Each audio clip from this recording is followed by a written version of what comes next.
Hey, welcome to my channel. In this video, I am going to use these Dollar Tree planners and make a caddy for my bathroom. Keep watching and I'll show you how it turns out. Also for my caddy, I'm going to be using this ribbon. I think that's from Hobby Lobby or somewhere. It was 50% off, so I think I paid like $5 for that.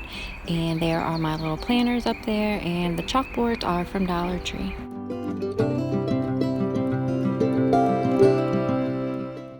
So here's what my planners are looking like. I went ahead and painted everything with some white chalk paint.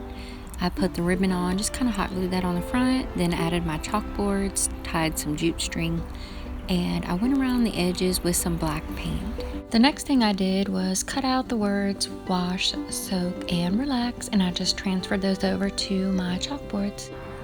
Here's how my bathroom caddy turned out. I think it's really cute. If you're wondering what the rack is there that's holding everything together, that's just a plate rack.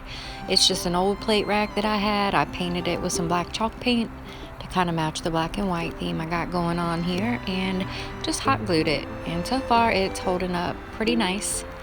But that's gonna end my video, and thanks so much for watching.